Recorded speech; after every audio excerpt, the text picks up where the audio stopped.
ভোটারদের NID card বিকাশ নম্বর সংগ্রহের খবর ভিত্তিহীন বলে দাবি করেছে জামায়াত। একটি দলের শীর্ষ নেতারা এসব ভিত্তিহীন কথা বলেছেন বলে অভিযোগ করেছেন দলটির নেতারা। শনিবার সন্ধ্যায় জামায়াতের কেন্দ্রীয় কার্যালয়ে 10 দলীয় নির্বাচনী ঐক্যে বাংলাদেশ লেবার পার্টি যোগদান বিষয়ে আয়োজিত সংবাদ সম্মেলনে জামায়াতের সহকারী সেক্রেটারি জেনারেল এটিএম মাসুম বলেন, জনসভায় যে ধরনের ভুয়া অপপ্রচার চালানো হচ্ছে এটি জাতির জন্য শুভ নয়।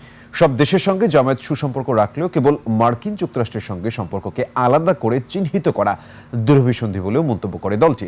এদিকে 5 আগস্টের পর বিএনপির মধ্যে ফ্যাসিবাদী আচরণ দেখছেন বলে উল্লেখ করেন লেবার পার্টির সভাপতি Mustafizur Rahman Iran. I am Ox. আমরা এই ধরনের কোনো এনআইডি বা টেলিফোন কোনো কারো নাম্বার টাম্বার এগুলো আমরা করছি না। এগুলো ভুয়া খবর ছড়িয়ে সমাজে একটা বিভ্রান্তি তৈরি করা হচ্ছে, নির্বাচনী পরিবেশ নষ্ট করা হচ্ছে।